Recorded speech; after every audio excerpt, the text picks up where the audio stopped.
December 12 Geetha ಜಯಂತಿ. ಈ ಸಂದರ್ಭದಲ್ಲಿ ಭಗವದ್ಗೀತೆ ಹೇಳುವುದೇ ತ್ರಿಗುಣಾತ್ಮಕ ತತ್ವ ಎಂಬುದನ್ನು ನಾನು ಮತ್ತೊಮ್ಮೆ ಆತ್ಮೀಯರೇ ನಿಮಗೆಲ್ಲರಿಗೂ ಮನವರಿಕೆ ಮಾಡಿದ್ದೇನೆ. ಭಗವದ್ಗೀತೆ ಹೇಳುವುದೇ ತ್ರಿಗುಣಾತ್ಮಕ ತತ್ವ ಎಂದು ಹೇಳಿದರೆ ಕೆಲವರಿಗೆ ಅರ್ಥವಾಗುವುದಿಲ್ಲ. ತ್ರಿಗುಣಾತ್ಮಕ ತತ್ವ ಭಗವದ್ಗೀತೆಯ ಉದ್ದಕ್ಕೂ ಅಲ್ಲಲ್ಲಿ ಪ್ರತಿಧ್ವನಿಸುತ್ತಲೇ ಇರುತ್ತದೆ ಶ್ಲೋಕಗಳಲ್ಲಿ. ಆದ್ದರಿಂದ ನನ್ನ ತಿರುಮಲೇಶನ ತ್ರಿಗುಣಾತ್ಮಕ ಪ್ರಪಂಚ ಎಂದು ನಾನು ಹೆಸರಿಟ್ಟಿದ್ದೇನೆ. ಪ್ರಪಂಚವೇ ತ್ರಿಗುಣಾತ್ಮಕ. ತಿರುಮಲೇಶ ಬೇರೆ ಅಲ್ಲ, ದೇವರು ಬೇರೆ ಅಲ್ಲ ಅಲ್ವೇ. 6ನೇ ಅಧ್ಯಾಯದ ಈ ಶ್ಲೋಕ ಅಧ್ಯಾಯ ಆರಂಭ ಆಗುವುದಕ್ಕೆ ಮುನ್ನ ಒಂದೊಂದು ಶ್ಲೋಕವನ್ನು ನಾನು ಹಾಕಿದ್ದೇನೆ. ಈ ಶ್ಲೋಕ ನೋಡಿ. ಭಗವದ್ಗೀತೆಯ 17ನೇ ಅಧ್ಯಾಯ 7ನೇ ಶ್ಲೋಕ ಇದು. ಭೋಜನವೂ ಸಹ, ಊಟವೂ ಸಹ ಅವರವರ ಗುಣ ಪ್ರಕೃತಿ ಸ್ವಭಾವಗಳಿಂದ ಅನುಗುಣವಾಗಿ 3 ವಿಧಗಳಲ್ಲಿ ಪ್ರಿಯವಾಗುತ್ತವೆ. ಅದರಂತೆಯೇ ಯಜ್ಞ, ತಪಸ್ಸು ಮತ್ತು ದಾನವೂ ಸಹ 3 ವಿಧಗಳಲ್ಲಿ ಆಗುತ್ತದೆ. ಅವುಗಳ ಈ ಬೇರೆ ಬೇರೆ ಭೇದಗಳನ್ನು ಆಯುಷ್, ಸತ್ವ, ಬಲಾರೋಗ್ಯ, ಸುಖಪ್ರೀತಿ ವಿವರ್ಧನಾಃ, ರಸ್ಯಾಃ, ಸ್ನಿಗ್ಧಾಃ, ಸ್ಥಿರಾ ಹೃದಯ ಆಹಾರಾಃ, ಸಾತ್ವಿಕ ಪ್ರಿಯಾಃ. ಆಯುಸ್ಸು, ಬುದ್ಧಿ, ಬಲ, ಆರೋಗ್ಯ, ಸುಖ ಮತ್ತು ಪ್ರೀತಿಯನ್ನು ವೃದ್ಧಿಗೊಳಿಸುವಂತಹ ರಸಯುಕ್ತವಾದ ಹಾಗೆ ತಯಾರಾದ ಸ್ಥಿರವಾಗಿರುವಂತಹ ಮತ್ತು ಸ್ವಾಭಾವಿಕವಾಗಿಯೇ ಮನಸ್ಸಿಗೆ ಪ್ರಿಯವಾದ, ಯಾವ ಒಂದು ಉದ್ರೇಕಕ್ಕೂ ಎಡೆಗೊಡದೆ ಸಾತ್ವಿಕನಾಗಿ ಇರ್ತಕ್ಕಂಥ ಆತನಲ್ಲಿ ಹೇಗಿರ್ತದೆ ಎನ್ನುವುದನ್ನು ಹೇಳ್ತಾ ಇದ್ದಾನೆ. ಪ್ರಿಯವಾದ ಆಹಾರಗಳನ್ನು ಅರ್ಥಾತ್ ಪದಾರ್ಥಗಳು ಸಾತ್ವಿಕ ಪುರುಷರಿಗೆ, ಮಹಿಳೆಯರಿಗೂ ಕೂಡ ಪ್ರಿಯವಾಗುತ್ತವೆ. ಇನ್ನೊಂದು ಶ್ಲೋಕದಲ್ಲಿ ಹೇಳ್ತಾನೆ, ಕಟ್ವಮ್ಲ ಲವಣಾತ್ಯುಷ್ಣ ತೀಕ್ಷ್ಣ ರೂಕ್ಷ ವಿದಾಹೀನಃ. ಕಟ್ವಮ್ಲ ಲವಣಾತ್ಯುಷ್ಣ ತೀಕ್ಷ್ಣ ರೂಕ್ಷ ವಿದಾಹೀನಃ. ಆಹಾರ ರಾಜಸ ಶ್ರೇಷ್ಠ ದುಃಖ ಶೋಕಾಮಯ ಪ್ರದಾಹ. ಆಹಾರ ರಾಜಸ ಶ್ರೇಷ್ಠ ದುಃಖ ಶೋಕಾಮಯ ಪ್ರಾದಾಹ. ಪ್ರಿಯಂ ಯಾತಯಾಮಂ ಗತರಸಂ ಪೂತಿ ಪರ್ಯುಷೀತಂ ಚ ಯತ್ ಉಚ್ಚಿಷ್ಟಮಪಿ ಚಾಮೇಧ್ಯಂ ಭೋಜನಂ ತಾಮಸ ಪ್ರಿಯಂ.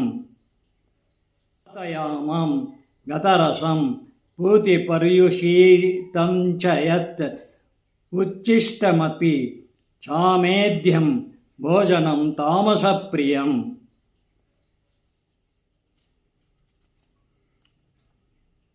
ಪಾನಪೇಯಗಳು ಕೂಡ ಅವರಿಗಷ್ಟೇ, ಅದೇ ಇಷ್ಟ ಆಗುತ್ತೆ. ಈಗಲೂ ಅಷ್ಟೆ. ಯಾವ ಭೋಜನವು ಸರಿಯಾಗಿ ಪಕ್ವವಾಗಿ ಇರುವುದಿಲ್ಲವೋ, ರಸಹೀನವಾಗಿದೆಯೋ,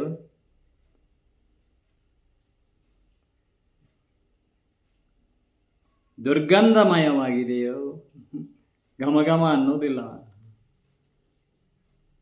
ಮಾಂಸ ಆಹಾರಗಳು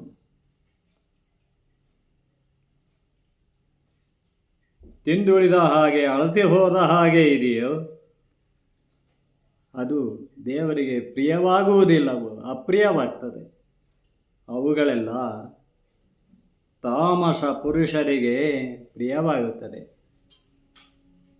ತಮೋಗುಣ ರೂಪಿ ಪುರುಷರು ಮಹಿಳೆಯರಿಗೆ ಪ್ರಿಯವಾಗುತ್ತವೆ. ನೋಡಿರಾ, ಭಗವದ್ಗೀತೆಯ ತ್ರಿಗುಣಾತ್ಮಕ ತತ್ವ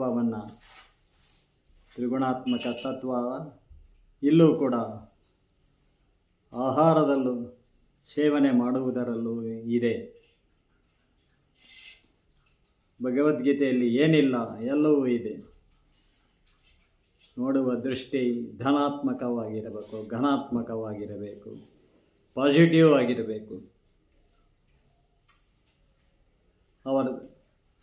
You should be informative to our subconsciousness. ಅಂತರಾತ್ಮನಿಗೆ ಪ್ರಿಯವಾಗಿರಬೇಕು. ಕಟ್ಟಮ್ಲ ಲವಣಾತ್ಯುಷ್ಣ ತೀಕ್ಷ್ಣ ರೂಕ್ಷ ವಿದಾಹೀನಃ. ಕಟ್ವಮ್ಲ ಲವಣಾತ್ಯುಷ್ಣ ತೀಕ್ಷ್ಣ ರೂಕ್ಷ ವಿದಾಹೀನಃ. ಆಹಾರ ರಾಜಸ ಶ್ರೇಷ್ಠ ದುಃಖ ಶೋಕಾಮಯ ಪ್ರದಾಹ. ಕಟ್ಟಮ್ಲ ಲವಣಾತ್ಯುಷ್ಣ ತೀಕ್ಷ್ಣ ರೂಕ್ಷ ವಿದಾಹೀನಃ. ಆಹಾರ ರಾಜಸ ಶ್ರೇಷ್ಠ ದುಃಖ ಶೋಕಾಮಯ ಪ್ರದಾಹ.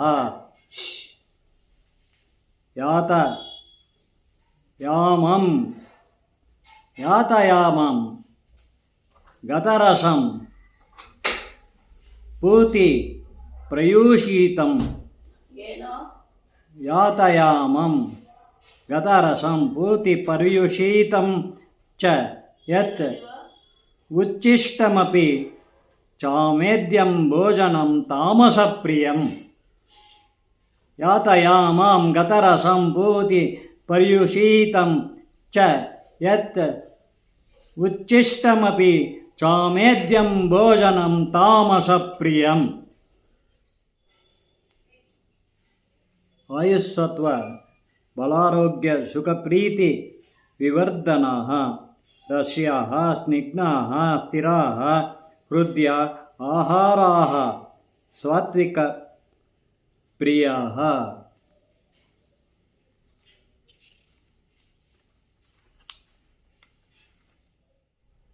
ನೋಡಿದಿರಾ, ಮಾನವನ ಗುಣ ಸ್ವಭಾವಗಳು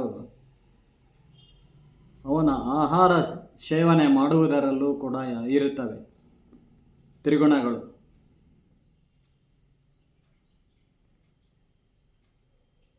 ಸತ್ವಗುಣ ಇರುವವನು ಸಾತ್ವಿಕ ಆಹಾರವನ್ನು ಸೇವಿಸ್ತಾನೆ. ರಜೋಗುಣದವನು ರಾಜಸ ಗುಣದವನು.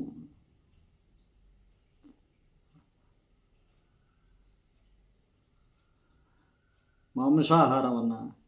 ತಾಮಸ ಗುಣದವನು ಇನ್ನೂ ಹೆಚ್ಚು. ಸಿಕ್ಕಾಪಟ್ಟೆ ಖಾರ ಇರಬೇಕು ಅವನಿಗೆ. ಅವನು ಮಾಂಸಾಹಾರ ಸೇವಿಸ್ತಾನೆ. ರಜೋಗುಣದವರು ಮಾಂಸಾಹಾರ ಸೇವಿಸದೆ ಹೋದರೂ ಕೂಡ ಉದ್ರೇಕಗೊಳ್ಳುವಂತಹ ಪದಾರ್ಥಗಳನ್ನು ಸ್ವೀಕಾರ ಮಾಡ್ತಾರೆ. ರಜೋಗುಣ ತಮೋಗುಣ. ಸಾತ್ವಿಕರು ಸಾತ್ವಿಕ ಆಹಾರವನ್ನು, ಸಸ್ಯಾಹಾರವನ್ನು, ಶಾಕಾಹಾರಿಗಳವರು.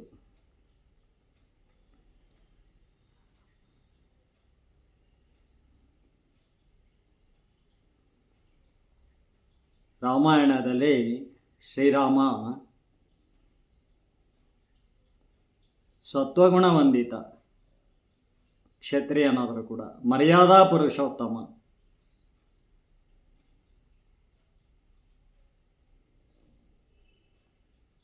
ಆ ಕಾಲದಲ್ಲಿ ರಾಜರು ಸೇವನೆ ಮಾಡ್ತಿದ್ದ ಸೋಮರಸ ಪಾನವನ್ನು ಮಾಡ್ತಾ ಇರಲಿಲ್ಲ.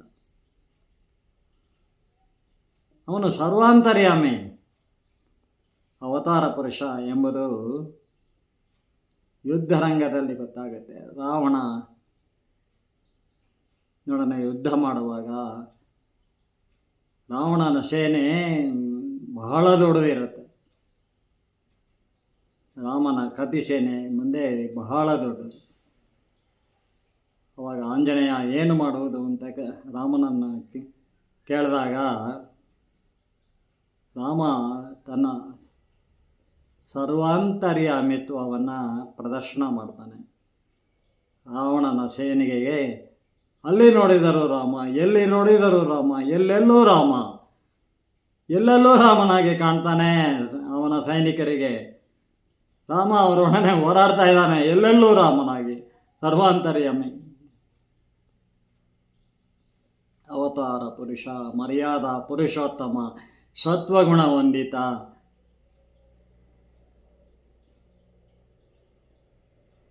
ಮಾಂಸಾಹಾರವನ್ನು ಸ್ವೀಕಾರ ಮಾಡ್ತಾ ಇರಲಿಲ್ಲ. ಇದಕ್ಕಿಂತ ನಿದರ್ಶನ ಬೇಕೇ? ಭಗವದ್ಗೀತೆ ಇಲ್ಲಿ ಏನಿಲ್ಲ. ಭಗವದ್ಗೀತೆಯಲ್ಲಿ ವಿಷ ಇದೆ ಅಂತ ಹೇಳುವವನು ವಿಷಪಾತಕ, ಸೈತಾನ, ನರಾಧಮ, ವಿಧ್ವಂಸಕ. ಅವನು ವಿದ್ವಾಂಸ ಅಲ್ಲ, ಪೂರ್ವಾಗ್ರಹ ಪೀಡಿತ ಸೈತಾನ.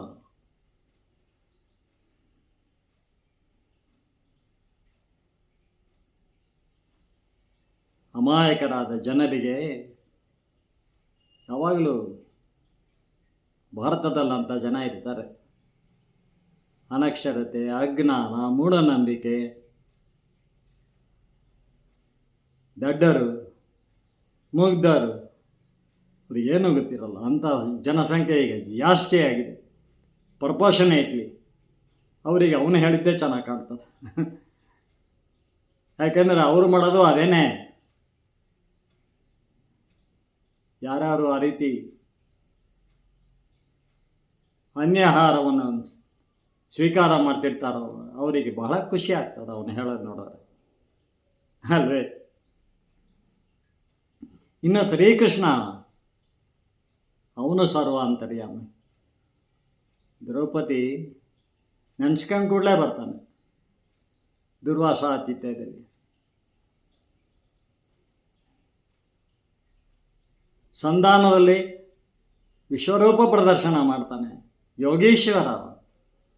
ಶ್ರೀಕೃಷ್ಣ ಬರ್ತಾ ಇದ್ದಾನೆ ಹಸ್ತಿನಾವತಿಗೆ ರಥಾರೂಢನಾಗಿ ಅಂತ ಅಂದ್ಕೂಡಲೇ ಜನ ಯೋಗೀಶ್ವರ, ಅವನಿನ್ನು ವಿಶ್ವರೂಪ ಪ್ರದರ್ಶನ ಮಾಡೋದಕ್ಕಿಂತ ಮುಂಚೆನೆ ಸಂಧಾನಕ್ಕೆ ಬರಬೇಕಾದರೂ ಕೂಡ ದಾರಿ ಉದ್ದಕ್ಕೂ ಆರತಿ ತಟ್ಟೆಯನ್ನು ಹಿಡ್ಕೊಂಡು ಸುಮಂಗಲಿಯರು ಬರ್ತಾರೆ. ಸಂಧಾನ ಮೊದಲಾಗಲಿ, ಅದು ಯಶಸ್ವಿ ಆಗಲಿ ಅಂತ ಹೇಳ್ತಾನೆ. ಸಂಧಾನಕ್ಕೆ ಬಂದಾಗ ಯಾರ ಹತ್ರ ಮಾಡಿಸ್ಕೊಳ್ಳೋದು ಅಂಥ ವ್ಯಕ್ತಿತ್ವವನ್ನು ಯೋಗೀಶ್ವರ ಪಡೆದಿರ್ತಾನೆ. ಯುದ್ಧರಂಗದಲ್ಲೂ ಮತ್ತೊಮ್ಮೆ ಅರ್ಜುನನಿಗೆ ನನ್ನ ವಿಶ್ವರೂಪವನ್ನು ಪ್ರದರ್ಶನ ಮಾಡ್ತಾನೆ. ಅಂತ ರಾಮ ಯೋಗೀಶ್ವರನಾದವನು ಅವನು ಕೂಡ ಅನ್ಯಾಹಾರ ಸ್ವೀಕಾರ ಮಾಡೋದಿಲ್ಲ. ಪೂರ್ವಾಗ್ರಹ ಪೀಡಿತರಾಗಿ ಸೈತಾನರಂತೆ ಮಾತನಾಡ್ತಾರೆ. ಯಾವುದೋ ಕಾಲದ ಮನುಸ್ಮೃತಿ ದ್ವಾಪರ ಯುಗದಲ್ಲಿ ಹೇಳ ಹೆಸರಿಲ್ಲವಾಗಿತ್ತು. ಕಲಿಯುಗಾರಂಭ ಕಾಲದಲ್ಲಿ ನಡೆದ ಕತೆ, ಕಲಿಯುಗಾರಂಭ ಕಾಲದಲ್ಲಿ ಭೀಕರ ಯುದ್ಧದೊಂದಿಗೆ ಕೌರವರು ಪಾಂಡವರೊಂದಿಗೆ ದ್ವಾಪರ ಯುಗ ಮುಗಿಯುತ್ತದೆ. ಆನಂತರ ಒಂದು 30-35 ವರ್ಷ ಅಷ್ಟೇ ಪಾಂಡವರು ಆ ನಂತರ ನಡ್ಕೊಂಡು ಹೋಗ್ಬಿಡ್ತಾರೆ. ಕಲಿಯುಗ ಪ್ರಾರಂಭವಾಯಿತು ಅಂತ. ಅವನ ಆಸ್ಥಾನಕ್ಕೆ ಎಂತೆಂಥ ದೂರ ತಗೊಂಬರ್ತಾರೆ ಜನ ಅಂದಾಗ ಬಹಳ ಬೇಜಾರಾಗುತ್ತೆ.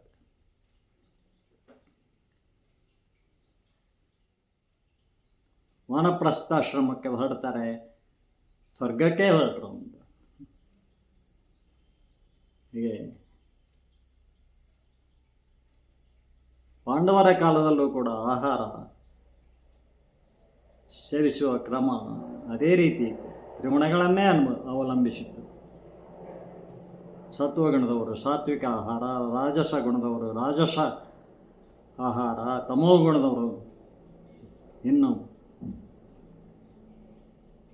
ಮಾಂಸಾಹಾರದಲ್ಲಿ ಇನ್ನೂ ಕೂಡ ಉದ್ರೇಕಗೊಳ್ತಕ್ಕಂಥದ್ದು, ಇನ್ನೂ ಪಾನ ಪೇಯ ಕುಡಿಯುವುದು ಎಲ್ಲ ಅಷ್ಟಿತ್ತು.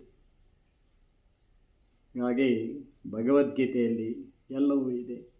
ಭಗವದ್ಗೀತೆಯಲ್ಲಿ ಅಲ್ಲಿ ಪ್ರತಿಧ್ವನಿಸುತ್ತದೆ ತ್ರಿಗುಣಾತ್ಮಕ ತತ್ವ.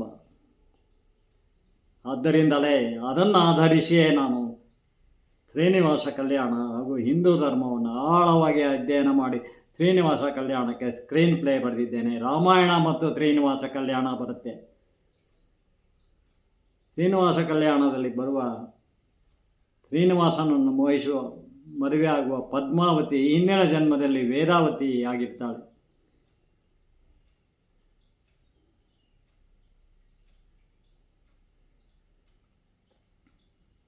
ರಾಮಾಯಣಕ್ಕೂ ಶ್ರೀನಿವಾಸ ಕಲ್ಯಾಣಕ್ಕೂ ಸಂಬಂಧ ಇದೆ.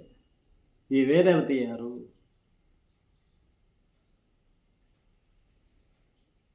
ಪುಷ್ಪಕ ವಿಮಾನದಲ್ಲಿ ಸೀತೆಯನ್ನು ಅಪಹರಿಸಿಕೊಂಡು ರಾವಣ ಲಂಕೆಗೆ ಹೋದಾಗ ವೇದವತಿ ಮತ್ತು ಸೀತೆ ಇಬ್ಬರು ಅದಲಿ ಬದಲಿ ಆಗ್ತಾರೆ. ಅದು ರಾವಣನಿಗೆ ಗೊತ್ತೇ ಆಗೋದಿಲ್ಲ. ರಾವಣನ ಅಶೋಕವನದಲ್ಲಿ ಇದ್ದವಳು ವೇದವತಿ ಹಿಂಸೆ ಪಡ್ತಾಳೆ.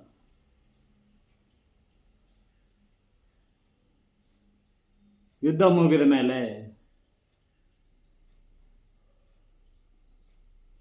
ರಾಮ ಸೀತೆಯನ್ನು ಅಗ್ನಿ ಪರೀಕ್ಷೆಗೆ ಒಡ್ತಾನೆ.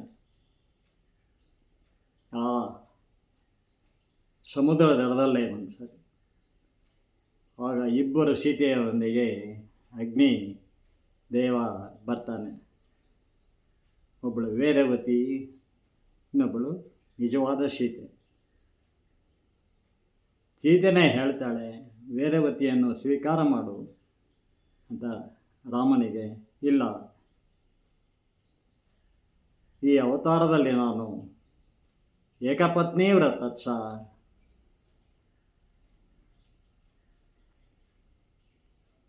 ಅಂತ ಹೇಳ್ತಾನೆ. ಮುಂದೆ ಶ್ರೀನಿವಾಸನಾಗಿ ಬರ್ತೀನಿ ಕಲಿಯುಗಾರಂಭದಲ್ಲಿ. ಆಗ ವೇದವತಿಯೇ ಪದ್ಮಾವತಿಯಾಗಿರ್ತಾಳೆ.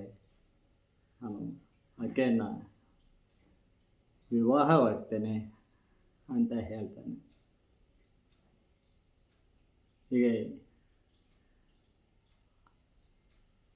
ರಾಮನಾಗಲಿ ಶ್ರೀಕೃಷ್ಣನಾಗಲಿ ಅವತಾರ ಸ್ವರೂಪಿಗಳು ಇಬ್ಬರು. ರಾಮ ಮರ್ಯಾದಾ ಪುರುಷೋತ್ತಮ, ಸತ್ವಗುಣ ವಂದಿತ. ಶ್ರೀಕೃಷ್ಣನೂ ಅಷ್ಟೇ ಅಲ್ಲವೇ? ನಮ್ಮ ರಾಮಾಯಣ ಮಹಾಭಾರತ ಪಾರಾಯಣ ಮಾಡಬೇಕು, ಮನೆ ಮಂದಿಯೆಲ್ಲ ಕೂತ್ಕೊಂಡು. ಹಾಗಿದೆ ನನ್ನ ಕೃತಿಗಳು ಕೂಡ ಹಾಗೇ ಇದೆ. ಎರಡೂ ಕೂಡ ಹಿಂದೂ ಧರ್ಮವನ್ನು ಆಳವಾಗಿ ಅಧ್ಯಯನ ಮಾಡಿರುವ ಒಂದಿಷ್ಟು ಅಮೃತವನ್ನು ಹಿಂದೂ ಮಹಾಸಾಗರದಿಂದ ತೆಗೆದಿದ್ದೇನೆ ಅಂತ ಹೇಳ್ತಾ ಇರ್ತೀನಿ ನಿಮಗೆ.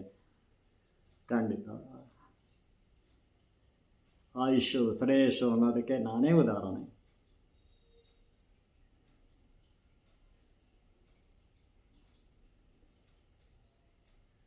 ಅದನ್ನು ನಿಮಗೂ ಹಂಚ್ತಾ ಇದ್ದೇನೆ. ಭಗವದ್ಗೀತೆ ಹೇಳುವುದೇ ತ್ರಿಗುಣಾತ್ಮಕ ತತ್ವ ಘಂಟಾಘೋಷವಾಗಿ ಹೇಳ್ತೇನೆ ನಾನು. ಅಲ್ಲಲ್ಲಿ ಎಲ್ಲೆಲ್ಲಿ ಅನುರಣಿಸುತ್ತದೆ, ಪ್ರತಿಧ್ವನಿಸುತ್ತದೆ ಭಗವದ್ಗೀತೆ ಉದ್ದಕ್ಕೂ.